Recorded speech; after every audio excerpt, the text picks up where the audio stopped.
I'm an artist, visual artist, first of all. I'm also an entrepreneur because in order to create many different things that I like to do, I have to fund it. So I decided to go the Jedi way, and I'm trying to find my own funding by doing different businesses. The project is called The Chapel. It's an ongoing project, and everything started with a discovery of a very old evangelic church, which is located in a small village of Zeliszów. This church was designed probably by a famous German architect, Karl Langhans. This church is a very, very rare example of architecture of this kind here. I mean, this kind of buildings has never been built in this area of Poland or Europe generally. To give you the idea on how it looks like from outside, I found some archival pictures, but the real beauty of the building is inside it.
Thank you.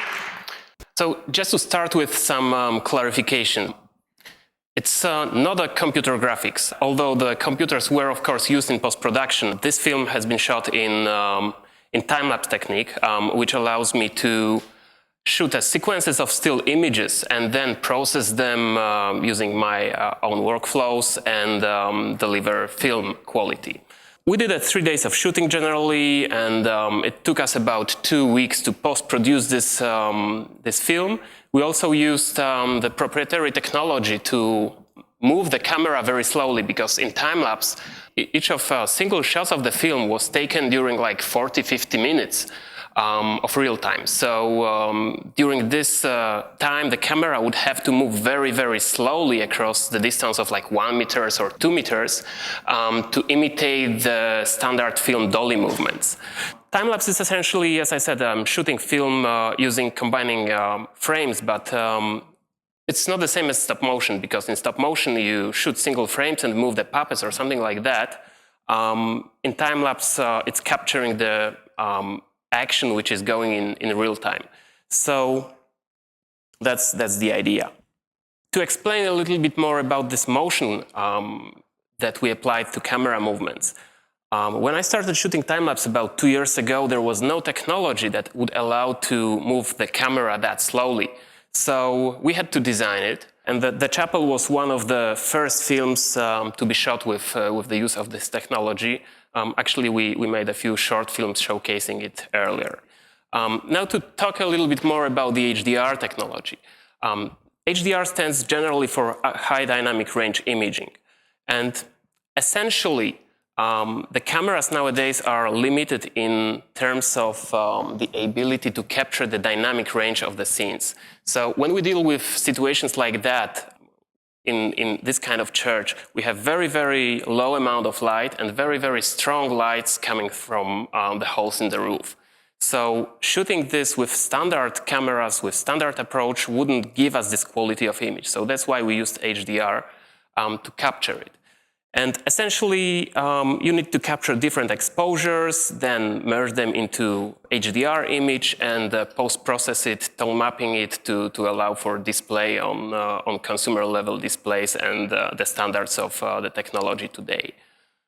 So as soon as we have captured the HDR image, it's possible to do different things in terms of aesthetic quality and develop different looks. It's arbitrary, and it's the matter of personal taste. So the Chapel is not only the film. I mean, it started with the film that I shot about a year and 3 months ago. The first part was the film, but for about a year, I was very fascinated with this place, and it didn't give me any peace of mind, and I wanted to get back there and do something else with this place. The project started with the film, but finally, a year ago, I decided to do something more. And we did also some laser scanning of this building, and also some photogrammetry. I'm planning on doing some gigapixel imaging to get some more documentation of the place and more images. And all these activities lead to another short film that I'm working on right now. Hopefully it will be released this year. It's the Chapel Rebirth. Why this place matters so much to me, and why does it arouse my interest that much? First of all, it's of course an amazing and extraordinary example of architecture. But it's not only about this. It's also about the special way of thinking about the architecture as a manifestation of human interest for transcendency and for like reaching further and looking beyond you. So I think this is the main thing that is interesting for me, because this is not the particular. It's not about the particular building. It's about some kind of thinking about architecture that is disappearing. If you consider architecture in wider aspect, it starts with an idea. And as an idea, the architecture is an interpretation of culture, of history at a given point of time. Then the idea needs to materialize, and in this case, something like interpretative shift occurs. The architecture as an act of interpretation becomes a subject of interpretation, because as soon as the building is built, you can take pictures of it, you can think about it, write it, etc. And then the building exists in the physical space, also in the cultural space, and finally it disappears, collapses. But it has chances to last much longer in the cultural space. So the project actually started with an idea of, with the goal of capturing the spirit of that place and like restoring his glory, at least on symbolic level. And it has been accomplished with this film. But also slowly it shifts towards something wider, like preserving the essence of the place, using art and technology in different ways and transforming it in the cultural dimension. So the new film will be about the cycle of life, starting from idea, through birth of the place, glory, the decay, death, and the rebirth. It's probably the first film to combine such different imaging techniques, such as point cloud-based animations, motion-controlled time-lapse, which was used in the previous film, motion capture as well, and film footage and narrative. To give you the short overview, a taste of things I'm working on right now, some pictures showing the scanning results. These are point clouds. This is the data, actually a huge collection of data and of location of points in space. As you see, it can be beautiful. These are like initial scanning results, and these are some additional images which are actually processed the way I see them in the future film. I mean, this is the quality I'm going to use in the film. From very spacious compositions to very abstract forms. The most funny part is when it starts actually moving and you render the 3D animations with this particular look and you see, you can perceive this space.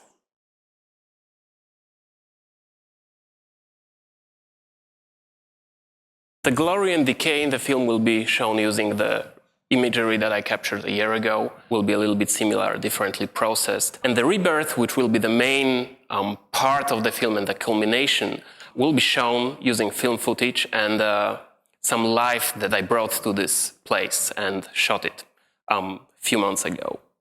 From the very beginning, there was something missing in that space for me. It was beautiful, it was overwhelming, it was fascinating, but it was empty. So this is probably the thing that didn't give me any peace of mind during this year, and that led me to start shooting something more there.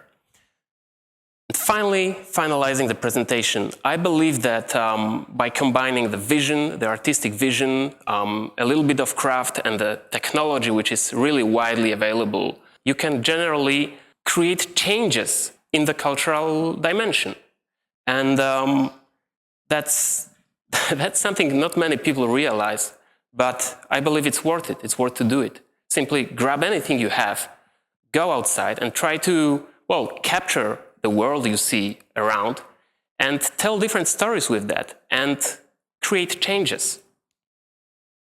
It's not that difficult. Thank you very much.